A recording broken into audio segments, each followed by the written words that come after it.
Պարոն վարչապետ, ԵԱՏՄ-ից եմ ուզում հարցնել, դուք Եկատերինբուրգի հանդիպումից հետո Ռուսաստանի վարչապետի հետ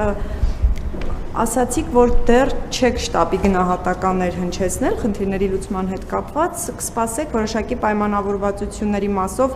ինչ ընթացք կստանա գործընթացը։ Անցած շաբաթ դուք ԵԱՏՄ-ում էիք եւ դրանից հետո էլ հայտարարությունները, որ հնչում են Ռուսաստանից առնվազն, այն մասին չեն, որ խնդիրների լուծման հեռանկարը նշмарվում է։ Ինչու չի հաջողվում ի վերջո հասնել խնդիրների լուծմանը, հիմա կարող եք ինչ-որ գնահատականներ տալ ստեղծված իրավիճակին, որովհետև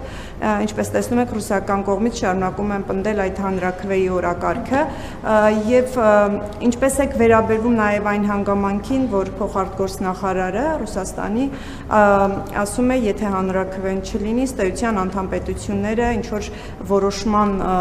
որոշում կայացնելու խնդրի առաջ կկանգնեն, ձեզ հասկանալի է ինչ որոշում դա կարող է լինել եւ ինչպես է Հայաստանը պատրաստվելու այդ հնարավոր որոշմանը եւ երկաթուղու մասով հարցնեմ դուք ձեր վերջին ճեպազրույցում արված հայտարարությունը որ երկաթուղու կառավարման փոփոխությունը այլընտրանքային օրակարգ չունի ըստ էության արձագանքներ ստացվեց նաեւ ռուսական կողմից կրկին այստեղ մի չգիտեմ,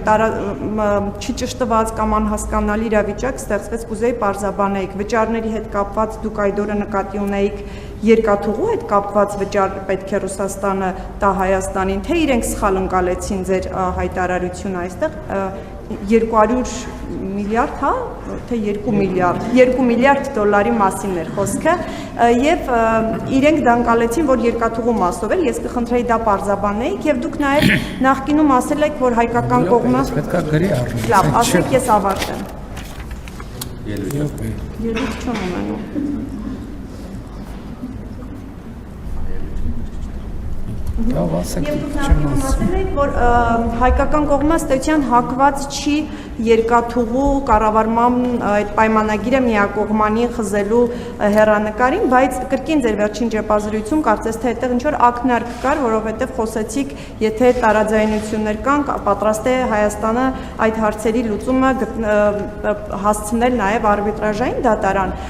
Արդյոք վերանայել եք դիրքորոշումը, այսինքն հնարավոր է ի վերջո ինչ-որ X պահի Հայաստանը որոշում կայացնի երկաթուղու մասով միակողմանի խզել այդ պայմանագիրը, կրկին հաշվի առնելով այն, որ այստեղ էլ համաձայնություն չի նշмарվում, շնորհակալություն։ Ես իրականությունն այն է, որ նախորդ բրիֆինգի ժամանակ ձեր բոլոր հարցերին արդեն պատասխանել եմ, բայց չեմ զլանա նորից կանցնեմ հարցերի վրայով։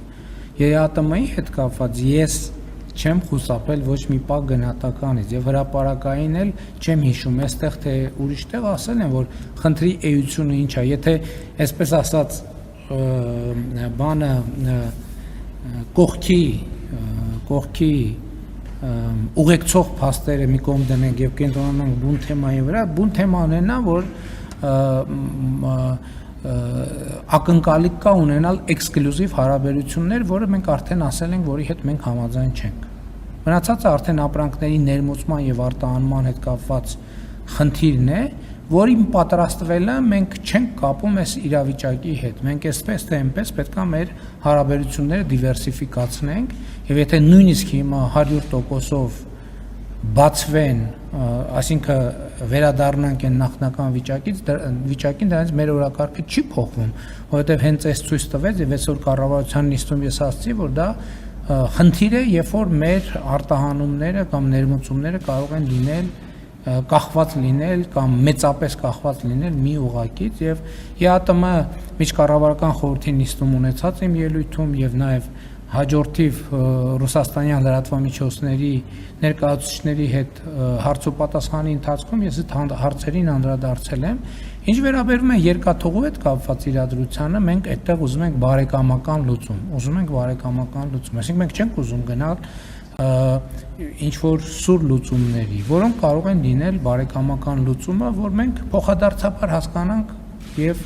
ընկալենք իրար շահերը եւ գնանք որոշակի կոմպրոմիսների։ Ես նախկինում խոսել եմ այն մասին, որ օրինակ այդ կոմպրոմիսներից մեկը կարող է լինել ռուսական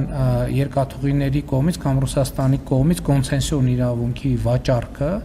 բայց այդ վաճառքը կարող է լինել ամբողջական, կարող է լինել մասամբ, այսինքն ինչ որ որոշակի բաժնետիրական որոշակի կոնֆիգուրացիաներ կարող են լինել, որտեղ տոկոսային բաշխվածությունը լինի այնպես, որ Հայաստանի միջազգային տրանսպորտային ցանցին ինտեգրվելու այս պատմական հնարավորությունը չխոչընդոտի եւ այլն եւ այդպես շարունակ եւ ես դա նկատի ունեմ ինչ վերաբերում է 2 միլիարդի հետ կապված հարցին ես այնտեղ որևէ կոնկրետ բան չեմ նշել որ կոնկրետ բանի վերագրվի ես դա ասել եմ որպես հնարավոր զարգացման հնարավոր սցենարներից մեկը առանց կոնկրետ բան նկատի ունենալու եւ նկատի ունենալով բոլոր այն հնարավոր կետերը, որտեղ դա տեսականորեն եւ գործնականում կարելի է իրականացնել։ Ոնց որ թե ամեն ինչին անդրադարձ։ Պայմանագրի խզման տարբերակ չէ։ Ես էլ եմ ասում, մենք ուզում ենք բարեկամական լուծում, մենք չենք ուզում խզում, լուծարում, այդ միշտ էլ կա, միշտ էլ կարող ենք անել, այսօր էլ կարող ենք անել, բայց դա մենք չենք ուզում գնալ այդ, ինչի համար գնանք այդ ճանապարհով։ Այո, այլընտրանք ինչին չկա։ Հարգելի գործընկերներ, ասում եմ մենք թեման լավ հասկանանք։ Մենք ոչ մի եւ ես էլ բնականաբար ոչ մի բան չունեմ Հայաստանի երկաթուղին ռուսական ընկերության կառավարման ներքո գտնվելու հետ, որևէ խնդիր չունեմ Ռուսաստանի ընդհակառակը հարգանքով եւ ըմբռնումով են վերաբերում Ռուսաստանի շահերին։ Խոսքը ուրիշ բանի մասին է։ Խոսքը նրա մասին է, որ այսօր հաստատված իրավիճակը խոչընդոտում է, որպեսզի մենք իրացնենք մեր պատմական հնարավորությունը, որ մեր երկաթուղին ինտեգրվի միջազգային երկաթուղային ցանցին։ Ինչի է խոչընդոտում, որովհետեւ այդ միջազգային հիմնական օգտագործողները, կիրառողները երկաթուղիների, որտեղ եկեք հասկանանք, ճիշտ է, երկաթուղին մատչելի է բոլորի համար, չէ՞, բայց ապրանք կան երկրներ եւ երկրների խմբեր,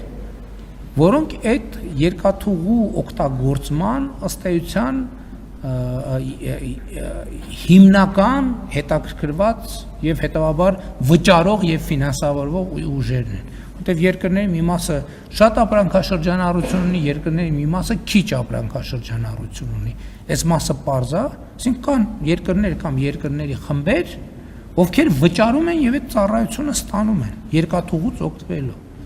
Հիմա նրանք, ովքեր հիմնական կիրառողներն են եւ օգտվողներն են միջազգային լոգիստիկ ծառայություններից, իրանք մեզ ասում են եւ ակնհայտ է եւ ոչ միայն ասում են բանավոր, այլ մենք տեսնում ենք, օրինակ ներդրումային հետաքրքրություն այդ հատվածում չեն ցուցաբերում։ Մենք մարդկանց ասում ենք, բայց այստեղ հնարավորություններ կան, մենք ենք առաջարկում,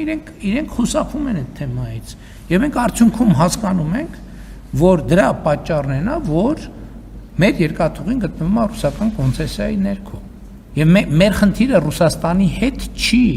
Մենք Ռուսաստանի հետ խնդրեմ չունենք։ Մեր խնդրեմը այն իրավիճակի մեջ է, որ մենք հերթական անգամ կարող ենք բաց թողենք պատմական հնարավորությունը ինտեգրվել միջազգային տրանսպորտային ցանցին։ Այս է խնդիրը։ Մենք ռուսական կոնցեսիայի հետ ոչ մի խնդրեմ չունենք։ Այստեղ խնդիրն է, որ նրանք, ովքեր այդ երկաթուղուց օգտվելու պոտենցիալ շահառուներն են եւ ըստ էության օգտագործման ծավալի առյուծի բաժինը իրանք են օգտագործում, մենք տեսնում ենք, որ իրանք չեն օգտվում, իրանք ուրիշ տեղեր են փնտրում էլի Հայաստանը շրջանցելու։ Եվ մենք ասում ենք, ինչ եք շրջանցում Հայաստանը։ Եվ հասկանում ենք, որ հիմնական պատճառն է դա եւ դրա համար մենք գնացել ենք Ռուսաստան, մեր գործընկերներին բարեկամաբար ասել ենք, հարգելի բարեկամներ, մենք սենց խնդիր ունենք։ Եկեք լուծում գտնենք այդ խնդրին։ Մենք ուրիշ բան չենք ասել, բայց արդեն ֆորմատից դուրս եք գալիս։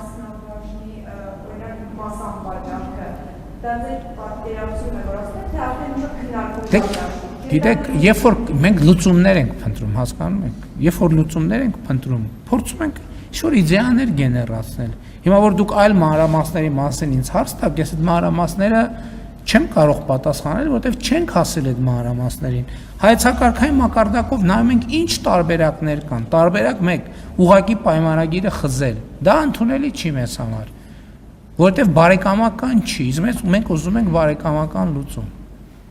Բարեկամականը, որ Ռուսաստանի մեր գործընկերները կոնցեսիոն իրավունքը վաճառեն երրորդ կողմին շուկայական նորմալ գնով։ Ընդ որում նաև փորձագետներ կան արդեն գնագոյացում, գներ են ասում, որ օբյեկտիվորեն ինչ կարող է արժենալ դա, որը բավականին ծանրակշիռ գումար է հաշվի առնելով նաև այս ընթացիկ իրավիճակները։ Մենք նայում ենք լավ այդ տարբերակը զգում ենք, որ գուցե Ռուսաստանի գործընկերները այդքան էլ հարմարավետ չի։ Հետո նայում ենք, ասում ենք, իսկ կա տարբերակ, որ իրանց խնդիրն է massամբ լուծի, մեր խնդիրն էլ massամբ լուծի։